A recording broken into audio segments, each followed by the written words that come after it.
نبی کی تعلیمات ہماری زندگی کے اندر آ جائے، ہم یہ سمجھنے والے ہوں کہ کرنے والی ذات صرف اللہ کی ہے۔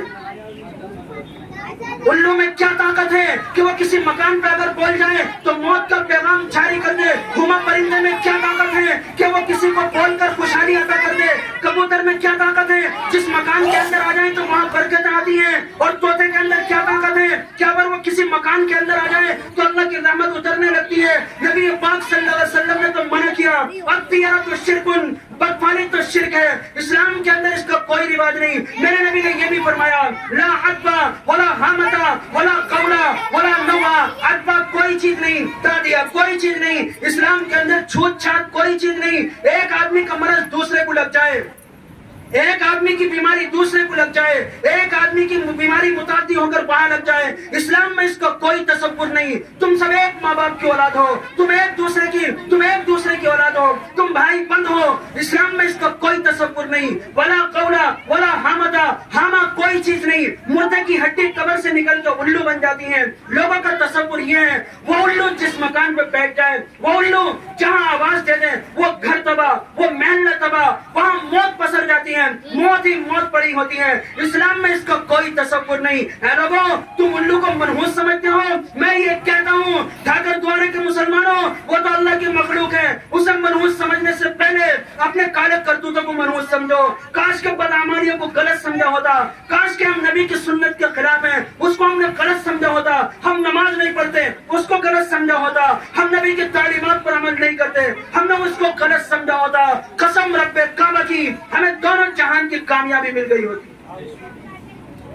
نبی اس کو مٹانا چاہ رہے ہیں۔ ولا قولا، قول کوئی چیز نہیں، یعنی یہ ہے کہ کوئی بھوت یا پریت، یعنی جنات، یعنی آپ کی مخلوق، یعنی نور کی مخلوق، یعنی آتشی مخلوق اور بھوت اور پریت ایک دم تم پہ اٹیک کر کے تمہیں زندگی سے محروم کر دے، وہ تمہاری زندگی کو چھین لے۔ تم یہ تصور کرتے ہو کہ جنات اور بھوت پریت نے تمہارے مکان کو تباہ کر دیا، تم یہ تصور کرتے ہو کہ تمہارا مکان تباہ ہو گیا، تم یہ تصور کرتے ہو مکان کی دولت جنات کھا گئے، تم یہ تصور کرتے ہو کہ ان جناتوں نے ہم کو تباہ کر دیا۔ تم یہ تصور کیوں نہیں کرتے کہ میرا جوان بیٹا، میری جوان بیٹی، میری دلہن جب 5 نمازوں میں بستر پر پڑی ہے، فجر کی نماز میں بستر پر پڑی ہے، میرا بیٹا اسکول نہیں گیا تو میں اس سے تو پوچھتا ہوں، لیکن نماز چھوڑ دی تو میں اس سے نہیں پوچھ سکتا۔ میرا بیٹا غلط کاموں کے اندر لگا ہوا ہے اور میرے بیٹے نے اپنے پورے دن کی ورکنگ صحیح نہیں کی تو میں یہ کہتا ہوں تو نے غلط کیا، لیکن میرے لخت جگر نے اگر نماز چھوڑ دی تو میں اس سے یہ نہیں پوچھتا ہے میرے بیٹے، اے میرے نور نظر، اے میرے لخت جگر،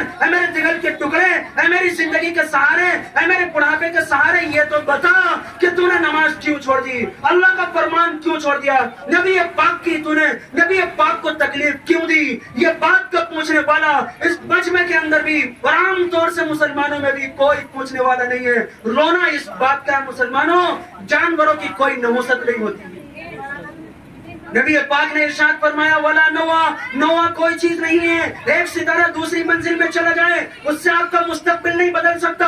آپ کسی کو ہاتھ دکھا کر یہ کہیں بتاؤ تو میری لکیریں کیا بتاتی ہیں، آپ جا کر یہ کہتے ہو اور وہ ارناف اور کاہن یہ بتاتا ہے کہ آپ کی قسمت میں دولت لکھی ہے، آپ کی قسمت میں عورت لکھی ہے، آپ مالدار بن جاؤ گے، آپ کا رشتہ بہترین جگہ ہو جائے گا، اور وہ آئندہ کی باتیں بتاتا ہے۔ اے مسلمانوں، اگر اس کی آئندہ کی باتیں سچ ہوتی تو کیا وہ خود مالدار نہ بن جاتا؟ کیا وہ در در کی ٹھوکریں کھاتا پھرتا؟